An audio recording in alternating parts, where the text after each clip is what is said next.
Veiller, anticiper, échanger, se transformer. Bienvenue dans Les experts comptables de demain, le podcast de ceux qui font avancer la profession du chiffre. Je suis Marine et ce podcast vous est proposé par le CEG, un cercle de prospective sur l'avenir de la profession comptable. J'espère que cet épisode ouvrira pour vous le champ des possibles. Maintenant, prenez place et bonne écoute. Stress, charge de travail, fatigue, troubles du sommeil et de l'alimentation, ces difficultés touchent bon nombre de professionnels des cabinets d'expertise comptable. Or, il n'est de richesse que d'hommes. Ça, c'est ce que disait le philosophe Jean Bodin déjà au XVIe siècle. C'est pourquoi le CEG s'associe à Malakoff Humanis, groupe leader de protection sociale, pour mener une enquête sur la santé et la qualité de vie dans les cabinets. Elle est ouverte à tous les types de profils. Elle est absolument confidentielle. On ne prend ni vos noms, ni vos coordonnées, ni le nom de vos cabinets. Et elle donnera lieu à un baromètre qui sera dévoilé en septembre 2025 au moment du congrès. Alors, si vous voulez faire entendre votre voix sur la santé dans les cabinets, participez. Ça dure moins de 10 minutes. Je vous glisse le lien en description. Et maintenant, place à l'épisode. Bienvenue dans ce nouvel épisode et aujourd'hui, on va parler cyberattaque, cybersécurité avec Franck Brésillon qui est DSI associé au sein du cabinet Haut Conseil et membre du CEG. Bonjour Franck, Bonjour Marine. je suis ravie de t'avoir dans cet épisode. Moi aussi, merci. Alors Franck, l'idée de ce podcast est venue, on a participé au rassemblement annuel du CEG il y a très peu de temps, toi et moi, à Lisbonne, qui traitait de la cybersécurité, et tu es intervenu dans ce rassemblement annuel pour témoigner, eh bien d'une cyberattaque que vous avez vécue, chez Haut Conseil en août 2022. Donc ça a été un moment assez important, dans ton témoignage, assez, structurant. C'était fort aussi en émotion, on y reviendra. Est-ce que d'abord, avant de se lancer dans ce récit-là, tu peux juste nous situer Haut Conseil rapidement pour qu'on sache un petit peu dans quel cadre s'est passé cet événement? Oui, au conseil, c'est un jeune cabinet d'environ 80 personnes aujourd'hui, répartis sur, multi-sites, sur 5 sites à peu près. Voilà, un cabinet assez généraliste, hein, avec une infrastructure informatique totalement hébergée. Donc je dirais une configuration tout à fait classique d'un cabinet comptable de notre taille. OK, OK. Vous êtes basé où, sur les différents sites? On est aujourd'hui basé sur, principalement l'Hérault, donc notre siège se trouve à Sète, hein, et puis derrière nous avons des agences à Montpellier, Clermont-Lérault, Gignac et Millau. OK, OK, et donc toi, tu es DSI, comme je le disais, associé au sein du cabinet, donc tu es monsieur système d'info, monsieur cybersécurité, dans le cabinet depuis toujours? Tout à fait, ouais, tout à fait. De monsieur informatique, monsieur mot de passe, monsieur tout, monsieur embêtant, parfois de temps en temps, on en reparlera sûrement tout à l'heure. C'est clair. Bon, est-ce que tu peux nous raconter, directement, voilà, comment s'est passée la découverte de cette cyberattaque? Ça a été quoi les premiers signaux d'alerte? Qu'est-ce que c'était cette attaque exactement et comment ça s'est passé le démarrage? Pour rendre la chose un peu plus concrète, en fait, je vais te raconter comment ça s'est perçu. J'étais en pleine réunion, avec quelqu'un de l'extérieur, un cabinet extérieur à qui je donnais justement des conseils, pas sur l'informatique, mais sur d'autres choses, et je reçois, 1 mail, 2 mails de personnes qui me disent: «Je peux pas me connecter, je peux pas me connecter». Bon, ça arrive de temps en temps, des ordinateurs qui tombent en panne, des connexions Wi-Fi qui tombent, bon, ça peut arriver. Mais quand on en reçoit quelques-unes d'affilée dans la même période, j'essaye de me connecter. Une fois, ça marche pas, 2 fois, ça marche pas, notamment avec mes comptes administrateurs. Ça commence à être bizarre, et puis derrière, ma double authentification qui ne s'affiche plus sur mon téléphone. Tiens, c'est étonnant. Une fois, 2 fois, 3 fois, et puis derrière, une double authentification qui affiche un numéro au Kazakhstan. Tout ça, c'est plus long à dire qu'à réaliser, puisque ça va très, très vite, et une fois qu'on réalise ça, c'est, ouais, le ciel qui vous tombe sur la tête, puisque là, c'est froid dans le dos. Là, c'est des grosses sueurs froides qui apparaissent, et là, on se dit: «Ouh là, qu'est-ce qui se passe?» Donc à partir de là, j'arrête le rendez-vous, branle-bas de combat, et j'appelle tout de suite mon prestataire informatique avec qui on cogère, l'infrastructure. D'accord, donc là, on est dans le temps de ce rendez-vous, donc quoi, dans une demi heure, 1 heure de temps, tu vois ces in Bon, en 10 minutes, en fait, là, je me constate qu'effectivement, il y a une anomalie. OK. Donc, double authentification qui est le signal avec, un numéro hébergé au Kazakhstan. Tu me disais d'ailleurs quand on a préparé, qu'on a discuté de cette, attaque que c'était pas forcément, une attaque qui venait du Kazakhstan, hein, que c'est tout ça, mais tu as compris que là, il y avait une intrusion en gros dans votre système, Tout à à ce fait, moment-là? tout à fait. Ouais, ouais, complètement. C'est là qu'on voit que la double authentification a été détournée et donc là, à partir de là, bah, c'est, un gros questionnement. Qu'est-ce qui se passe? Pourquoi moi? Et puis derrière, comment on va réagir? OK, donc qu'est-ce que tu as fait dans les premières heures? Ça a été quoi tes premiers réflexes? Alors je reparlerai pas des premières heures, c'est les premières minutes, clairement. Les premières minutes qui sont effectivement les plus importantes dans ce cas-là, surtout quand on est chez Microsoft comme nous, hébergé full, Microsoft. Tout de suite, c'est appel, de mon prestataire qui maintient la partie, infogérance, donc la partie serveur, OK, qui lui teste aussi avec ses identifiants. Tout de suite, dans la foulée, on constate que ça marche pas non plus pour lui et 4-5 minutes après, on constate que les boîtes mail ne sont plus accessibles, que même nos comptes que l'on utilisait, avec lesquels on tentait d'accéder, n'étaient plus du tout disponibles. Donc, je dirais dans le quart d'heure, les 20 minutes qui ont suivi nos contrôles, on a commencé tout de suite à appeler Microsoft pour leur faire part effectivement de cette attaque. mmh, donc là, on était en août. Ça, c'est aussi une chose importante à signaler. Tu à quelle date exactement pour C'était le qu'on voit 11 la août, temporalité? le 11 11 août. août, 11 août 2022, tout à fait. Donc, mercredi à 11:00, l'attaque commence effectivement OK, donc tu et avais du monde au bureau et là, vous pouvez plus travailler. Les équipes sont complètement, bah, tout est sans paralysé puisque plus personne ne peut travailler, plus de boîte mail, plus de Teams, plus de OneDrive, plus de SharePoint, plus de serveurs, donc plus rien. Donc là, effectivement, c'est le branle-bas de combat, c'est qu'est-ce qui se passe? Est-ce que c'est récupérable ou pas? Parce qu'il a fallu attendre effectivement bien 1 heure ou 2 pour s'assurer qu'effectivement on pouvait pas du tout remonter. Donc à partir de là, bah, on a renvoyé tous nos collaborateurs chez eux pour l'après-midi, au moins OK, pour l'après-midi. C'est comme ça qu'on a communiqué. De toute façon, on a été très clair, j'ai été très clair. Cet après-midi, ça ne remontera pas. Si tout va bien, peut-être demain matin, si on y arrive, OK, dans le meilleur des cas. dans le meilleur des cas. Donc qu'est-ce que j'ai fait de suite après avoir contacté notre prestataire et après avoir contacté Microsoft? C'est que j'ai été tout de suite, aux forces de l'ordre pour faire un dépôt de plainte. OK, Le dépôt de plainte en ligne, malheureusement, ne fonctionne pas pour les cyberattaques à l'époque. Donc j'ai été déposer plainte, et là, bon, on est sur, un commissariat de quartier, donc ils ne sont pas du tout compétents et ils m'ont renvoyé de suite vers effectivement la branche cyber, de Montpellier. mmh, Par chance, 1 mois avant, j'ai participé à une réunion d'experts comptables sur Montpellier, durant laquelle effectivement intervenait le responsable, le responsable effectivement de la branche cyber de la police judiciaire de Montpellier. Donc j'avais sa carte, je l'ai appelé de suite et on a pu, bah, faire une pré-plainte et ensuite derrière, organiser une plainte dans les jours qui suivaient. mmh, et comment ça s'est réparti le travail entre d'un côté Microsoft, de l'autre, l'entreprise, d'hébergement avec laquelle tu travailles, main dans la main et la police? Comment s'est organisé dans les premiers instants ce travail, cette répartition des tâches et toi aussi? Alors tout de suite, le réflexe, ça a été de se dire: «Bon, OK, là, on peut plus se connecter, mais est-ce qu'on a perdu des choses?» Donc là, on a appelé Microsoft. Microsoft nous a dit: «Bah non, écoutez, il y a la double authentification, donc pour nous, il y a pas de difficulté». Donc il a fallu prouver à Microsoft que la double authentification a été détournée. À partir de là, quand on a pu montrer patte blanche auprès de Microsoft, ce qui prend du temps quand même, ça a pris bien la demi-journée. Heu, En fin de journée, Microsoft a bien pris en compte nos demandes. Ils nous ont effectivement dit ce qui s'était passé. Donc qu'est-ce qui s'est passé? Parce qu'il faut aussi qu'on rentre dans le détail. Le pirate, lorsqu'il s'est introduit chez nous, a supprimé l'ensemble de nos machines virtuelles, a supprimé l'ensemble des sauvegardes que l'on stockait et a vidé la corbeille des sauvegardes. Donc on se retrouvait avec plus rien. Derrière, l'intégralité des comptes utilisateurs ont été supprimés et l'intégralité, de la bureautique aussi a été supprimée. OneDrive, SharePoint et cetera. Donc on avait véritablement un espace pour nous qui était totalement vide. Mais derrière, Microsoft nous a dit que, ceux qui s'étaient introduits dedans avaient créé de multiples, des centaines de petites machines, virtuelles, derrière pour, on suppose fortement, c'est ce que nous dit les forces de l'ordre aussi, générer de la crypto-monnaie. Puisque D'accord.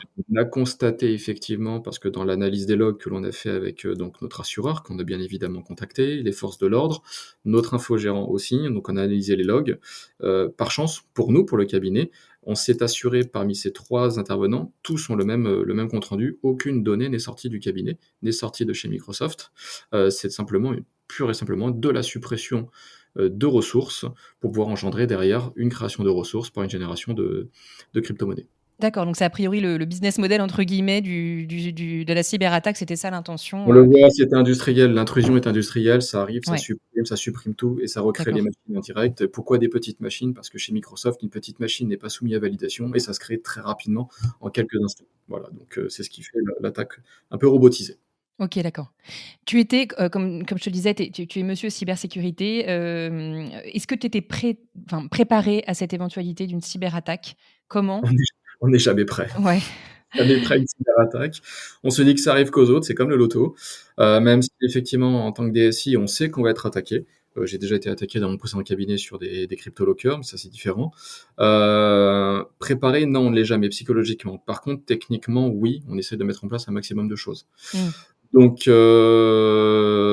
il a fallu après tout mettre en branle, une fois qu'on a récupéré nos comptes auprès de Microsoft.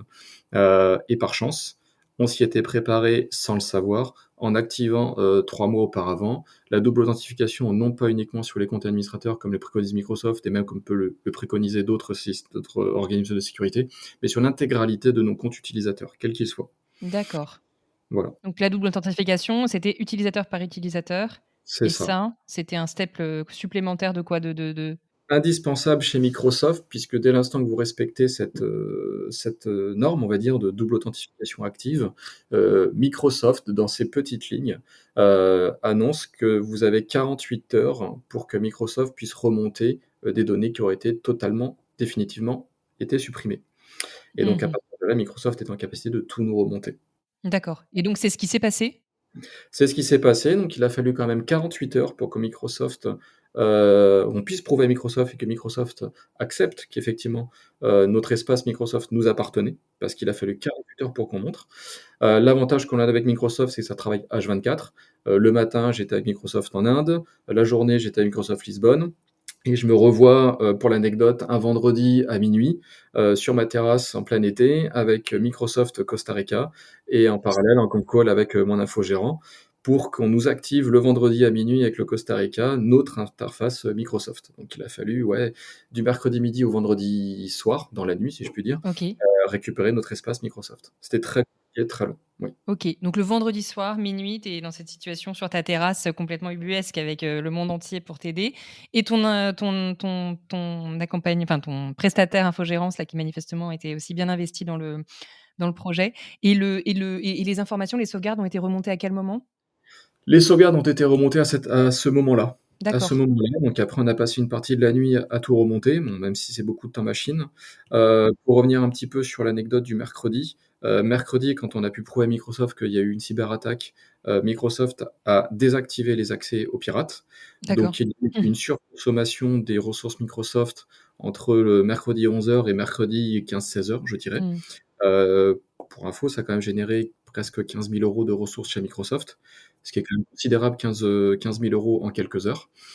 Donc ça, c'était pour l'anecdote et pour le vendredi, effectivement, bon, on a pu récupérer nos données. Microsoft nous a donné accès à la corbeille de la corbeille, qui se trouve quelque part dans le monde, par chance et à Incroyable. partir de là, on a passé tout le week-end à remonter les serveurs un à un, à remonter les boîtes mail, à remonter tout ça. Donc, après, entre le vendredi soir et je dirais le lundi soir, c'était, remonter les services, tester les services, assurer qu'il y avait plus d'intrusion, qu'il y avait plus de traces, de quoi que ce soit.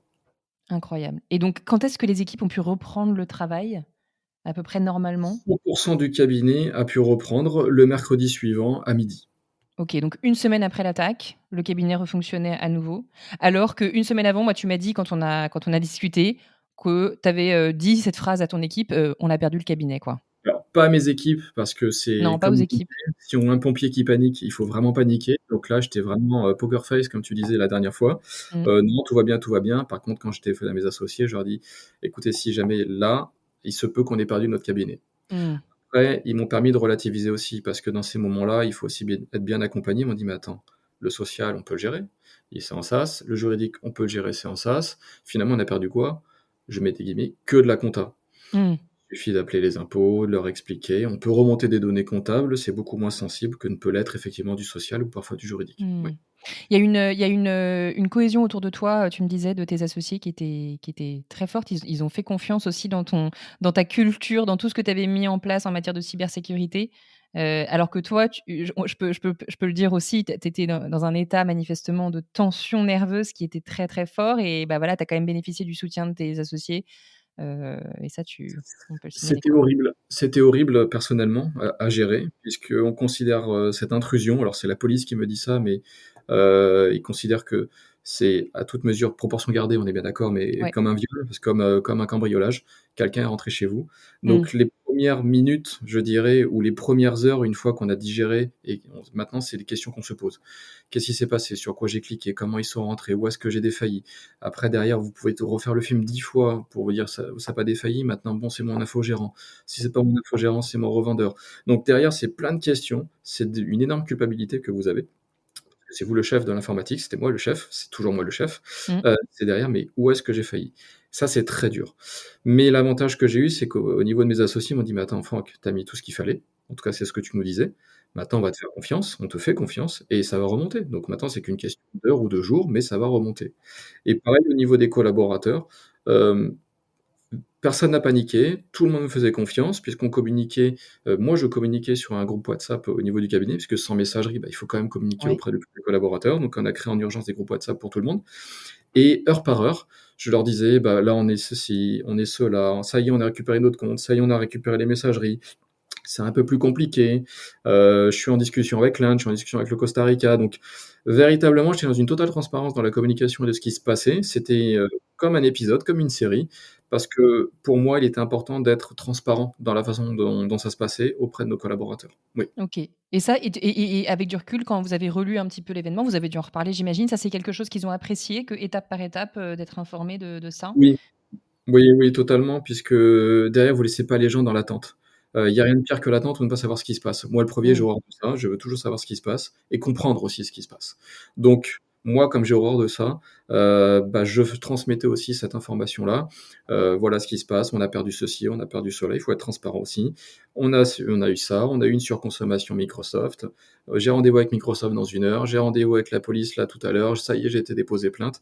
Donc c'était vraiment, un épisode, ça tenait, je dirais pas tout le monde en haleine, mais au moins ça montrait que ça travaillait Mmh. tout le temps, ça pédalait tout le temps. Voilà. Oui, et ça a peu dormi aussi. Tu me disais, je crois que sur ces premiers jours, je Ça pense peut que dormir là si nerveusement, voilà, vous dormez pas. Moi, à l'issue de cette semaine-là, bah, effectivement, j'ai un peu pris un shoot au niveau santé, une paralysie, un peu du visage, ah ouais. malade et cetera, parce que c'est le stress, à un moment, c'est une montée de stress monstrueuse que je n'avais jamais vécue auparavant.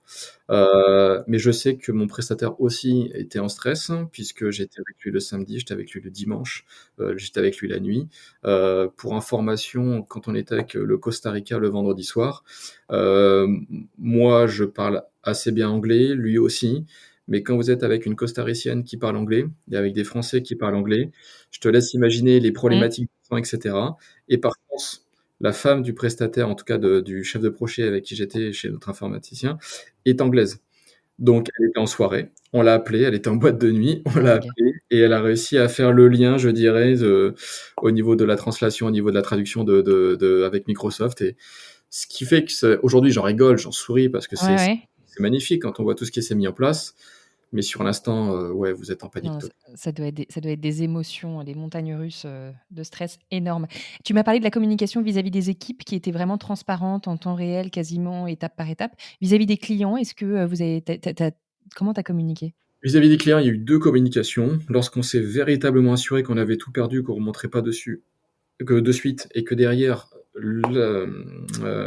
les forces de l'ordre, l'expert de notre assureur et nous, nous étions assurés qu'il n'y avait pas eu de fuite de données, parce que c'est important. Mmh.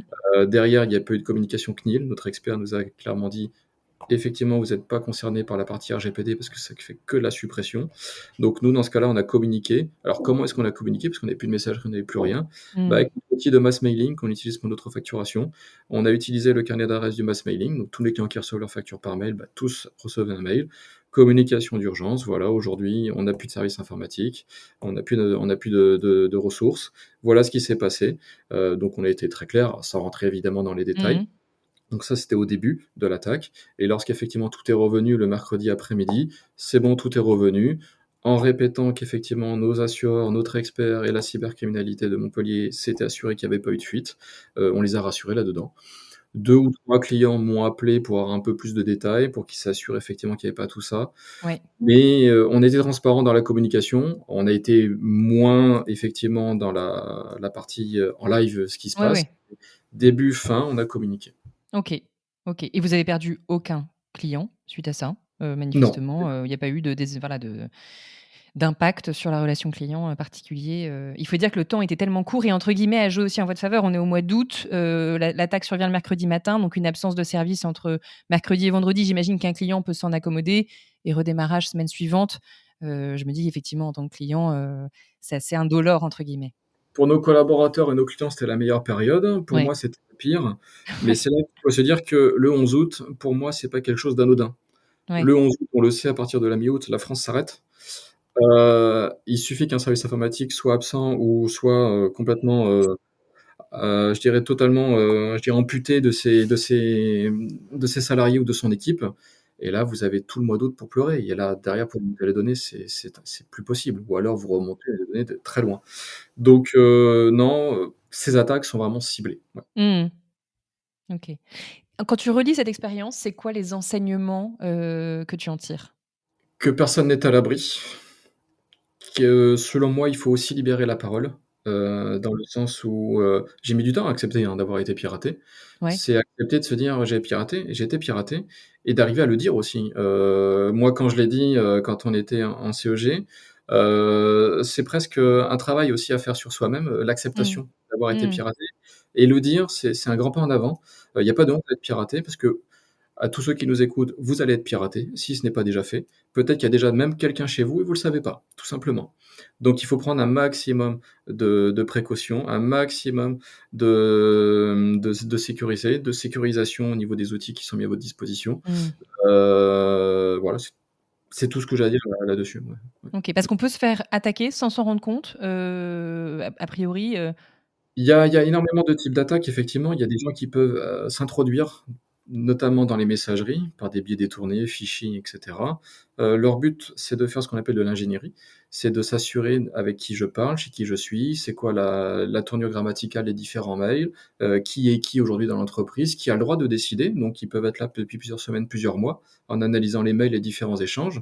Donc ils arrivent à voir, bah, qui est responsable de l'administratif, des règlements et tout et tout et à partir de là, ils lancent une attaque assez bien coordonnée avec du phishing.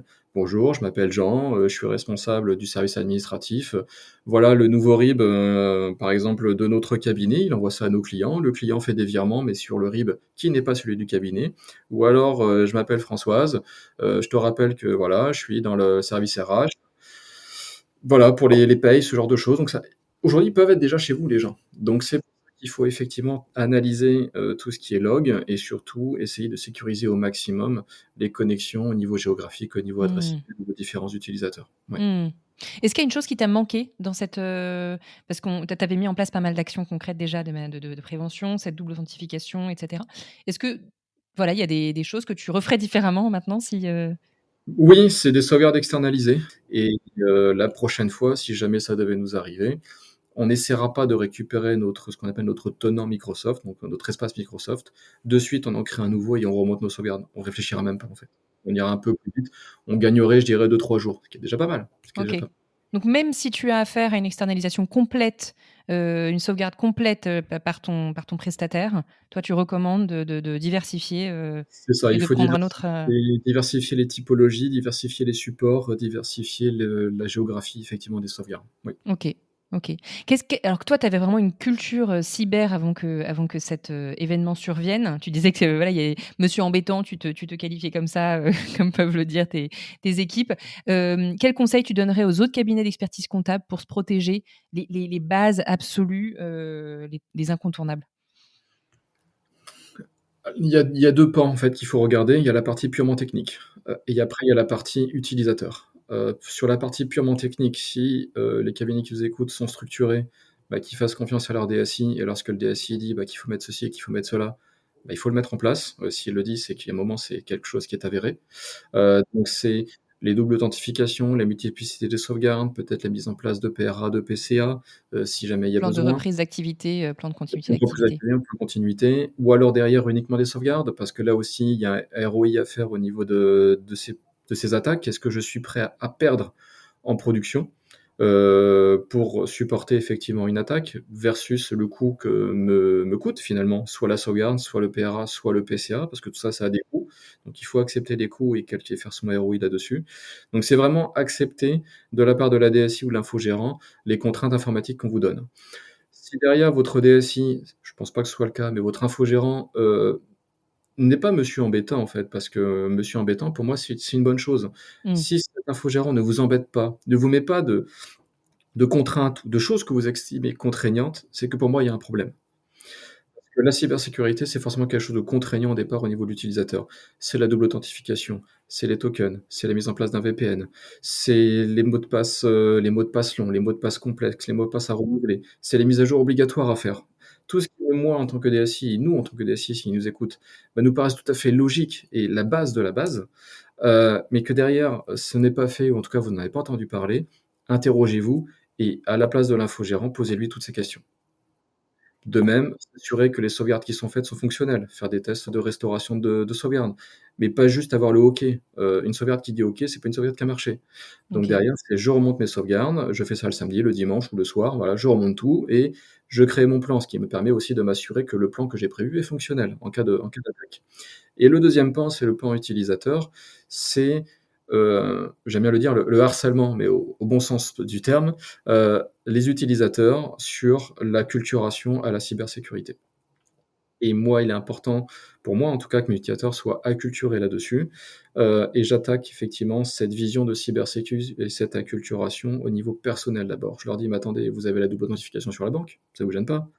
Vous avez la double authentification peut-être sur vos réseaux sociaux ou pas? Bah, dans ce cas-là, il faut l'appliquer aussi en entreprise. C'est encore plus grave Mmh. en entreprise. Aujourd'hui, si vous faites pirater votre carte bancaire ou vos RIB, et cetera, vous avez fait un faux virement chez vous, ça vous touche. En entreprise, c'est pareil, ça vous touche là aussi. Donc moi, je martèle, j'acculture, j'évangélise, comme je disais la dernière fois, la cybersécu, sans pour autant que ça devienne une contrainte. Voilà. Mais c'est régulier, régulier, régulier. Mmh. Formation, formation et puis il y a aussi du coup tu fais des tests, en live, c'est ce que tu préviens pas forcément aussi, tu mets en place des actions et Il y a des tests de phishing, il y a des tests de restauration de données, il y a tout ça qui sont faits assez régulièrement. On va augmenter encore un petit peu plus le curseur à ce niveau-là. Là, je vais pas rentrer dans le détail parce que s'ils nous écoutent, ils sauront ce qui va se passer prochainement. Mais effectivement, oui, c'est tout le temps, c'est au quotidien gérer cette cybersécu, oui. Mmh. Et pour échanger avec des confrères d'autres cabinets, tu penses que la profession en est où en matière de sécurité aujourd'hui? Bah, j'ai pu échanger beaucoup avec de confrères là, lorsqu'on s'était vu là, il y a 15 jours. Mmh. Tous ne sont pas à ce niveau-là, c'est sûr et certain. Après, tout dépend aussi de la taille, parce que plus on est gros, plus on est structuré au niveau de l'informatique et plus il faut se structurer. Mais je dirais qu'un petit ou un gros, il doit avoir la même notion de cybersécu, le même niveau de cybersécurité. Et je trouve qu'on n'est pas assez mature là-dessus. Mmh. Mmh. Au niveau du CEG, nous, on a mis en place une méthode, à destination des cabinets membres pour, f le pas l'essentiel, le pas à pas, le démarrage pour, se lancer dans la cybersécurité. Qu'est-ce qu'il faut pas rater? On a présenté cette méthode, au rassemblement annuel. Qu'est-ce que tu en as pensé, toi? Moi, cette méthode est très bien parce que finalement, c'est les 10-12 questions qu'il faut se poser, c'est les 10-12 choses à mettre en place de façon naturelle et je dirais obligatoire. Ouais. Donc, moi, ça, je l'avais déjà. Je m'en sers déjà auprès de mes utilisateurs. Mais pour des gens qui n'ont pas cette culture de la cybersécu ou qui, pour eux, c'est un peu nébuleux, bah, ça peut être un très, très bon départ. Oui, tout à Ouais. fait.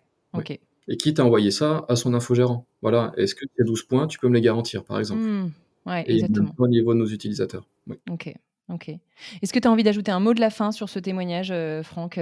C'était une discussion passionnante, hein, mais vraiment, je pense que ça ton témoignage, merci aussi pour, du coup, cette libération de la parole dont tu parlais, qui est aussi vachement importante, hein, de témoigner de ça. Il y a pas de honte effectivement, et même je pense qu'il doit y avoir, au final une fierté de quelque part parce que je trouve que dans le contexte, que tu racontes, finalement le bilan pour le cabinet, il est minime. Enfin, c'est l'impression que j'ai.